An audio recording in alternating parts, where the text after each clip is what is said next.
Eso estaba sucediendo en Candón, que es un caso bastante grave lo de Candonga porque es zona roja. Sí, hay problemas en todos lados. Entrar a la sierra también hubo en Los Hornillos. Es lo que te decía, el Estado no solo que no controla, sino que favorece que se desmonte. Entonces las organizaciones sociales, las ONG, están tratando de controlar, pero es muy difícil. Es muy difícil cuando el Estado se desarticula para favorecer que haya desmonte, es muy difícil. Por ejemplo, el tema de las imágenes satelitales, nosotros las conseguimos vía una ONG paraguaya, cuando en la propia Secretaría desmanteló el área de imágenes satelitales y echó a una persona que era la encargada de actualizar esa información. Es decir, es claro la intencionalidad de no controlar los desmontes. Ahora sí lo tenemos a Falo hablando después de que se aprobara la ley que hoy tenemos. El mejor texto era el que nosotros elaboramos en la Comisión de Asuntos Ecológicos. De hecho, estoy convencido que es el texto ideal, el mejor, el mejor para el bosque nativo, pero no reunía los votos necesarios. Así que, con modificaciones, se aprobó este otro texto. Bueno, digo, más allá de quienes votaron, fue un hombre fundamental, ¿no? Porque ustedes habían tenido conversaciones con él. Sí, nosotros estuvimos yendo a la Comisión de Asuntos Ecológicos casi un año, disponíamos de ese tiempo que no tenemos, lo sacamos de otras tareas para ir a la legislatura. Se dio un proceso realmente inédito de participación, como nunca se había visto en la legislatura. Y bueno, lamentablemente por intereses, por presiones de grupos sectoriales, de un día para el otro se desechó todo ese trabajo, ¿no? Fue muy frustrante y sabíamos lamentablemente que el resultado iba a ser esto, que se iba a continuar los desmontes. Nosotros tenemos pedidos de información por cerca de 8.000 hectáreas desde hace un año. Y no, ¿qué van a hacer?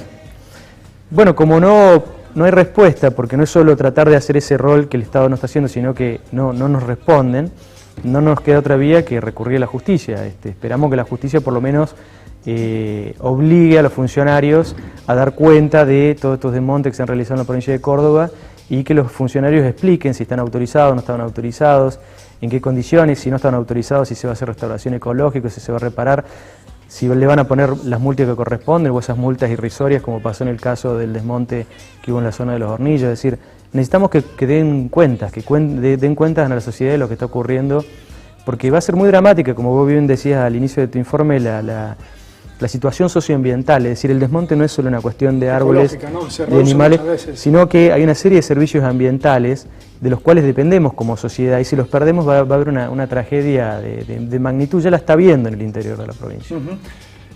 Mili tiene más tweets. Exactamente, la Unión Cívica Radical desde su cuenta personal, Unión Cívica Radical de Córdoba, escribe: Marcelo Falo, vocero de la Sota, admitió que no era la mejor ley porque era un cheque en blanco para ciertos grupos ecos. Y por otra parte, Alejandra Fernández escribe a @zonapolítica.tv: tristeza para muchos, dinero para pocos, el fin de los bosques en ZP.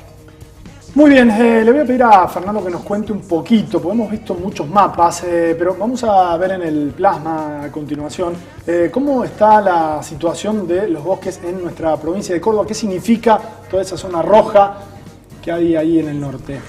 Bueno, ese era el mapa que hemos hecho en forma interdisciplinaria, respetando los criterios de la ley nacional. Recordemos que esto parte de la Ley Nacional de Presupuestos Mínimos para la Protección de Bosque Nativo, que surgió a través de una lucha social muy importante, de junta de muchas firmas, y le hicimos en base a los criterios de esa ley, que son 10 criterios de ordenamiento, y en base a imágenes satelitales. Es decir, un trabajo muy arduo, que dio un muy buen resultado de cómo debía protegerse lo poco que teníamos en la provincia y cómo debía manejarse ese bosque nativo.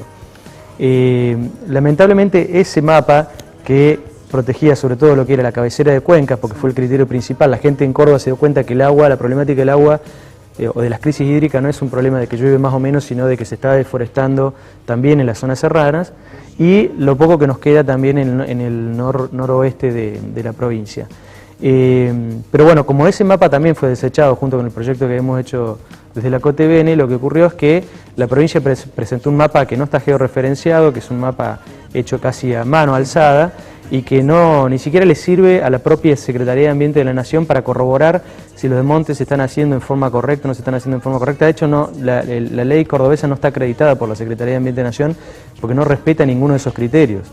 Es decir, está tan mal hecha, no es solo inconstitucional, está tan mal hecha que no le sirve absolutamente a nadie, solo le sirve a la gente que va a desmontar. Sí, Fernando, te quiero preguntar por último, ¿se puede hacer algo? Lo escuchábamos al gobernador de la provincia de Córdoba en la legislatura hablar de la forestación. ¿Se puede hacer algo? La situación ya es muy grave, somos una provincia récord a la hora de los desmontes de los bosques nativos. ¿Se puede hacer algo?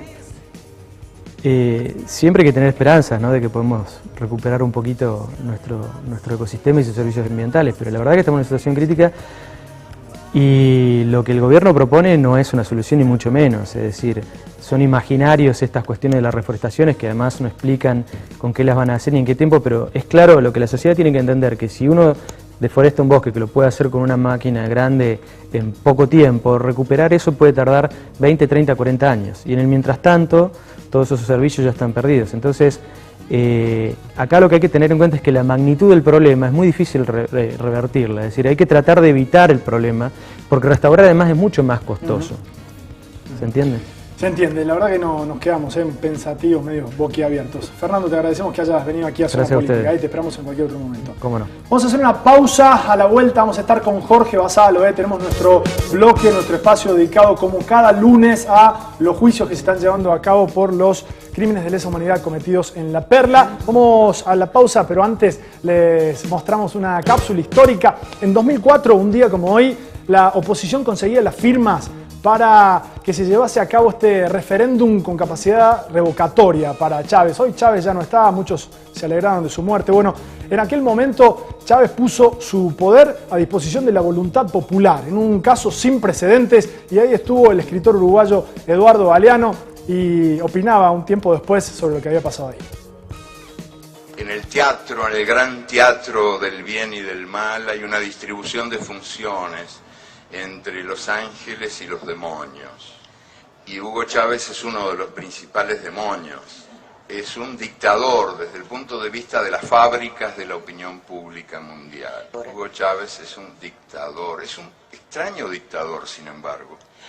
Ganó 8 elecciones en 5 años y ahora, recientemente, en el referéndum, fue el primer presidente en la historia de la humanidad que puso su cargo a disposición de la gente. Y ganó 6-4, 60% contra 40%, en unas elecciones a las que yo asistí como observador. Y puedo dar testimonio de que fueron elecciones transparentes, donde por primera vez se logró evitar que votaran los muertos, que en Venezuela tenían la mala costumbre de votar.